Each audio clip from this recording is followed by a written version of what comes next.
আলামিন বলেন, ও আমার বান্দারে, তোমাদেরকে আমি নিয়ামত দিয়েছি আসমানের নিচে, জমিনের উপরে, শুধু তাই নয়, সাগরের ভিতরেও আমি তোমাদের জন্য নিয়ামত দিয়েছি, মাটির ভেতরে নিয়ামত দিয়েছি, শরীরের যদি যদি দেখাও চক্ষু দিয়েছি, কান দিয়েছি, নাক দিয়েছি, পাও দিয়েছি, হাত দিয়েছি, একটা বডি এক্সারসাইজ দিয়েছি।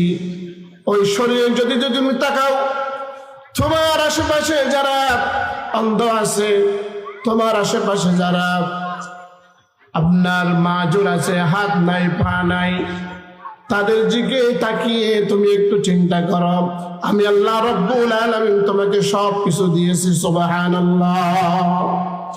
এই জন্য যারা আমার নিয়ামত পেয়ে আমার শুকরিয়া করবে, কৃতজ্ঞ হবে, লাযিদান্নাকুম, আমি তাদেরকে তাদের নিয়ামত গুলিকে আরো বাড়িয়ে দিব। সুবহানাল্লাহ। আর যদি শুকরিয়া না করে, কৃতজ্ঞ না হয়, বলে আমাকে কেন আল্লাহ রাব্বুল আলামিন ধনী বানান নাই, আল্লাহ রাব্বুল আলামিন আমাকে কেন পয়সা বানান নাই, আল্লাহ রাব্বুল আলামিন আমাকে কেন ক্ষমতা দেন নাই, এইভাবে যদি না শুকরিয়া করে, কৃতজ্ঞ না হয়, আল্লাহ রাব্বুল আলামিন বলেন, ওয়ালা ইন কাফারতুম ইন্না আযাবি লাশাদীদ, তাদের জন্য বড় ধরনের আযাব আমি প্রস্তুত করে রেখেছি। নাউযুবিল্লাহ।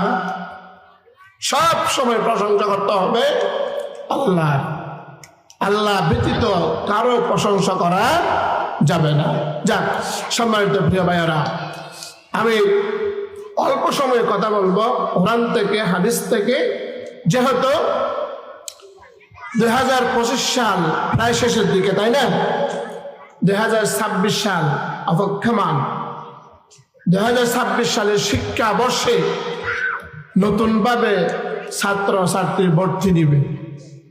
এই আমাদের ছেলে মেয়ে ছোট্ট ছোট্ট, আমাদের ভাতিজা ভাতিজি, আমাদের ছোট ভাই ছোট বোন, আমাদের বাগিনা বাগিনী, যার যা আছে, আমরা তাদেরকে আমরা কোথায় ভর্তি করাবো, কোথায় ভর্তি করালে তাদের দুনিয়াবি লাভ হবে এবং আখিরাতেও কি হবে, লাভ হবে, এরকম একটা পড়ালেখায়, এরকম একটা মাদ্রাসায় আমরা ভর্তি করাবো। ভর্তি করা তাদের লাভ কি হবে, দুনিয়াতে এবং আখিরাতে কি লাভ হবে, সেই সম্পর্কে আমি অল্প সময় কথা বলবো ইনশাআল্লাহ।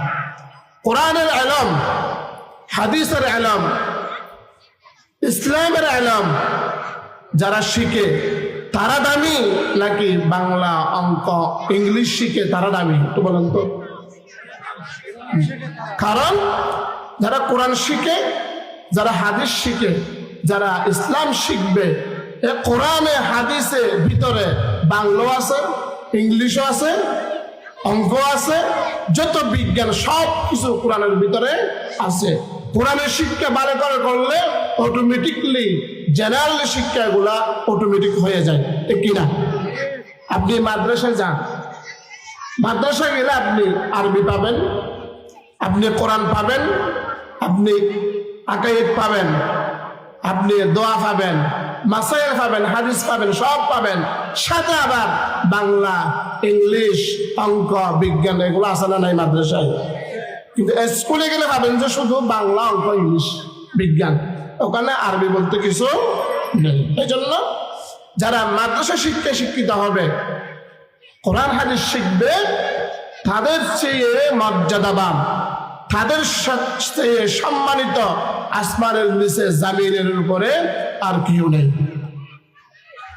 এই জন্য আল্লাহ রাব্বুল আলামিন কোরআনুল কারীমের সূরাত মুজাদালার 11 নম্বর আয়াতে কারিমায় বলেন, ইয়ারফা'ইল্লাহুল্লাযীনা আমানু মিনকুম ওয়া উলুল ইলমি দারাজাত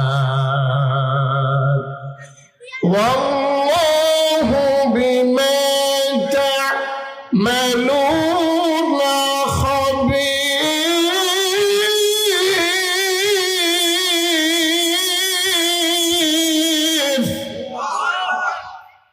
আল্লাহ রাব্বুল আলামিন বলেন, ও আমার বান্দারা ভালো করে শোনো, আমি যাদেরকে ঈমান দিয়েছি এবং যাদেরকে ঈমান দিয়ে আমি বসে রাখি নাই, ঈমানের সাথে সাথে যাদেরকে আমি কোরআনের ইলম দিয়েছি, হাদিসের ইলম দিয়েছি, ইসলামের শিক্ষা যাদেরকে আমি দান করেছি, আল্লাহ রাব্বুল আলামিন বলেন দরজাত, আমি তাদের মর্যাদা অনেক গুণ বৃদ্ধি করে দিয়েছি। সুবহানাল্লাহ। দরজাত শব্দ এটা হলো বহু বচন, এক বচন হলো দরজাতুন। আল্লাহ রাব্বুল আলামিন এই আয়াতের মধ্যে দরজাতুন শব্দ ব্যবহার করেন নাই, দরজাতুন শব্দ ব্যবহার করেছে কারণ আল্লাহ রাব্বুল আলামিন একটা স্তর মর্যাদা বাড়ায় নাই। আল্লাহ রাব্বুল আলামিন বলতেছেন যারা ঈমান এনেছে, যারা কোরআন হাদিসের ইলম শিক্ষা করেছে, আল্লাহ রাব্বুল আলামিন বলেন তাদের মর্যাদাকে আমি অনেক গুণে বৃদ্ধি করে দিয়েছি। সুবহানাল্লাহ। কিন্তু এখানে হাদিসের ইলম, কোরআনের ইলম, ইসলামের ইলম সীমাবদ্ধ, এর বাইরে ইলমের কথা এখানে আল্লাহ রাব্বুল আলামিন বলেন না। আল্লাহ রাব্বুল আলামিন এরপর আবার হুঁশিয়ারি দিয়েছেন, আর আমি যাদেরকে ঈমান দিয়েছি, ইলম দিয়েছি কোরআন হাদিসের, তারা আলেম হয়ে এই কোরআন অনুযায়ী আমল করতেছে কিনা, হাদিস অনুযায়ী আমল করতেছে কিনা, আপনার ইসলাম অনুযায়ী নিজের জীবনকে সাজাচ্ছে কিনা, সেই খবর, সমস্ত খবর আমার কাছে আছে। কারণ অনেক আলেম দুনিয়ার মধ্যে দেখা যায়, বিভিন্ন ধরনের আলেম আছে, কোরআন হাদিসের ইলম জানে কিন্তু আমল করে না। আছে না নাই? আছে না? দুনিয়ার মধ্যে অনেক ধরনের আলেম পাবেন, সরকারি আলেম, তরকারি আলেম, দরবারি আলেম, অনেক ধরনের আলেম আছে। সরকারি আলেম হচ্ছে সরকারে যদি ব্যাংকে যদি লম্বা বলে, ওই আলেম কিও ব্যাংকে কি লম্বা বলতে হবে। সরকারে যদি বলে ওই আলেমকে এটা সাদা অথচ এটা কালো, ওই আলেমকে কি বলতে হবে? সাদা। এটা হচ্ছে সরকারি আলেম, এটা সরকারি আলেম। দরকারি আলেম কারা? যারা শত বাধা আসার পরেও সত্য থেকে এক জর্রা পরিমাণ পিছপা হয় না, শত জুলুম অত্যাচার মামলা হামলা আসার পরেও সত্য থেকে এক জর্রা পরিমাণ পিছপা হয় না, তারা হচ্ছে দরকারি আলেম। তারা হচ্ছে কি? দরকারি আলেম। আর কতগুলো তরকারি আলেম আছে। তরকারি আলেম কারা? যেদিকে বৃষ্টি সেই দিকে ছাতি, যেদিকে বৃষ্টি সেদিকে কি দেয়? ছাতা দেয়। মানে সব তরকারির মধ্যে, সব মাছের মধ্যে, সব গোস্তের মধ্যে কেটে যায়। এই জন্য আল্লাহ রাব্বুল আলামিন বলতেছেন, ওয়াল্লাহু বিমা তা'মালুনা খাবীর। আমি তোমাকে ঈমান দিয়েছি, তোমাকে কোরআন হাদিসের ইলম দিয়েছি, কিন্তু আমি আবার দেখতেছি তুমি এই কোরআন অনুযায়ী, এই হাদিস অনুযায়ী তোমার জীবনকে সাজাচ্ছ কিনা, তোমার সেই নবী করিমের ওয়ারিস হিসাবে তোমার ওয়ারিসের দায়িত্ব এটা তুমি পালন করতেছো কিনা, এটা আমি দেখতেছি। সুবহানাল্লাহ। আমার ভাইয়ের, আমার বন্ধুগণ, শুধু তাই নয়, বিশ্বনবী মুহাম্মদ রাসূলুল্লাহ, সবাই বলে সাল্লাল্লাহু আলাইহি ওয়াসাল্লামকে আল্লাহ রাব্বুল আলামিন সব কিছুর ক্ষেত্রে আল্লাহ রাব্বুল আলামিন স্বাধীনতা দিয়েছিলেন, কিন্তু আল্লাহ রাব্বুল আলামিনের কাছে বিশ্ব নবী কোনোদিন কোনো কিছু চান নাই। সুবহানাল্লাহ।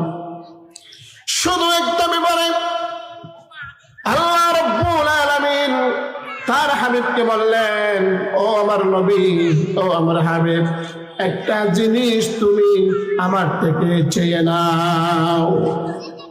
কি জিনিস আল্লাহর কাছ থেকে চেয়ে নিবে? সেই কথাটা আল্লাহ রাব্বুল আলামিন সূরাতে তাহা 114 নম্বর আয়াতে কারিমায় বলেন, وقل رب زدني علما। আল্লাহ রাব্বুল আলামিন বলেন, ও আমার হাবিব, ইলম, কোরআনের ইলম, হাদিসের ইলম এমন একটা জ্ঞান, এই বিষয়গুলি তুমি আমার কাছে চেয়ে নাও। সুবহানাল্লাহ। তুমি আমার কাছে বলো, ওয়াকুর রব্বি জিদনি ইলমা, আল্লাহ রাব্বুল আলামিন আপনি আমার জ্ঞান বাড়িয়ে দিন। সুবহানাল্লাহ। ওয়াকুর রব্বি জিদনি ইলমা, এখানে কোরআনের ইলমের কথা বলা হয়েছে, হাদিসের ইলমের কথা বলা হয়েছে। সুবহানাল্লাহ।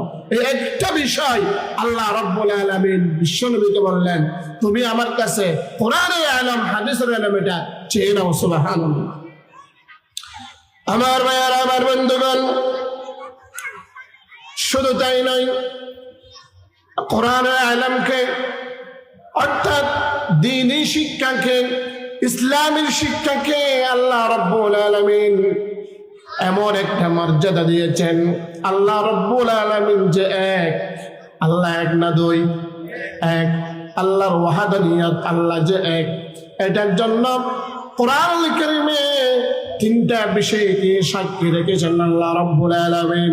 তিনটা বিষয়ের মধ্যে 3 নম্বরে আল্লাহ রাব্বুল আলামিন দ্বীনি শিক্ষাকে আল্লাহ যে এক, এটার স্বীকৃতি স্বরূপ সাক্ষ্য রেখেছেন। সুবহানাল্লাহ। এই কথাগুলি আল্লাহ রাব্বুল আলামিন সূরাত আল ইমরানে বলেন। সূরাত আল ইমরানের 18 নম্বর আয়াতে কারিমায় আল্লাহ রাব্বুল আলামিন বলেন, শাহিদাল্লাহু আন্নাহু লা ইলাহা ইল্লা হুয়া ওয়াল মালাইকাতু ওয়া উলুল ইলম قائما بالقسط لا إله إلا هو العزيز الحكيم। জোরে বলি আল্লাহু আকবার। আল্লাহ রাব্বুল আলামিন বলেন, আল্লাহ তাআলা শাহিদাল্লাহু আন্নাহু লা ইলাহা ইল্লা হু, আল্লাহ যে একক, তার কোনো শরীক নাই।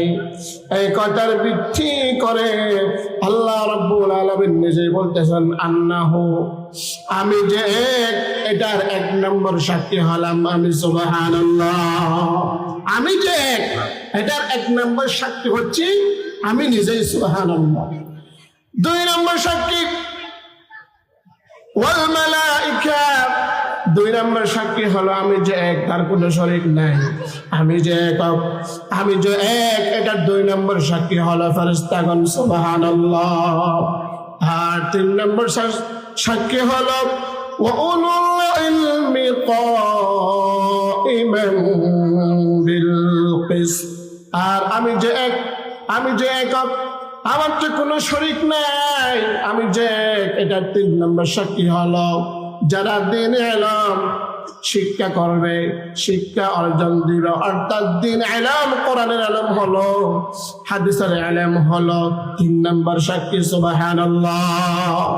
তাহলে আল্লাহ যে এক, এটা 3টে সাক্ষী, আল্লাহ নিজেই, ফেরেশতা এবং ইলমে দ্বীন। সুবহানাল্লাহ।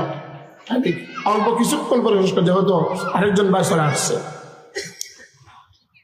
আল্লাহ রাব্বুল আলামিনের পরে বলেন, লা ইলাহা ইল্লা হুয়াল আজিজুল হাকীম। আল্লাহ রাব্বুল আলামিন বলেন, আল্লাহ ছাড়া কোনো মাবুদ নেই যিনি ইনসাফের সাথে বিশ্বজগতের নিয়ম শৃঙ্খলা নিয়ন্ত্রণ করেছেন। তিনি ছাড়া অন্য কেউ ইবাদতের উপযুক্ত নয়। তার ক্ষমতা পরিপূর্ণ এবং হিকমত পরিপূর্ণ। সুবহানাল্লাহ। আমার ভাইয়েরা, আরেকটা আয়াত আল্লাহ রাব্বুল আলামিন বলেন, যারা জ্ঞানী আর যারা জ্ঞানী নয় তারা কোনোদিন সমান নয়। এমনিও যারা জানে, যারা জানে না, তারা কি সমান? তারা সমান নয়। এজন্য আল্লাহ রাব্বুল আলামিন আরেকটা আয়াতে কারিমায় বলেন, সূরা জুমারের 9 নম্বর আয়াত, সূরা জুমারের 9 নম্বর আয়াত, আল্লাহ রাব্বুল আলামিন বলেন, কুল হাল ইয়াস্তাউইল্লাযীনা والذين لا يعلمون إنما يتذكر أولو الألباب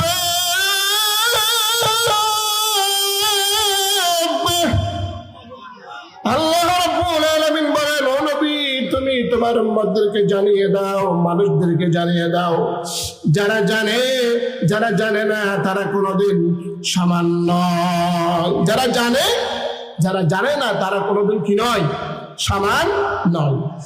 কোরআনের আলোকে আমরা জানতে পারলাম দ্বীনে ইলম যারা শিক্ষা করে তাদের মতো সম্মানী, তাদের মতো মর্যাদাবান আসমানের নিচে জমিনের উপরে আর কেউ নেই। এবং যারা দ্বীনে ইলম শিক্ষা করে তাদের মর্যাদা কি, আমি 2 মিনিট বলে শেষ করে দেব ইনশাআল্লাহ। 2 মিনিট সময় নিচ্ছি।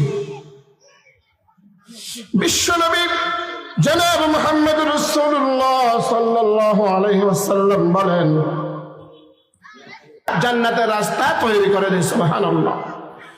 শুধু তাই নয়, বিশ্বনবী বলেন, ওয়া ইন্না মালাইকাতা লাতাদউ আজনিহাতাহা রিদান লিতালিবিল ইলমি।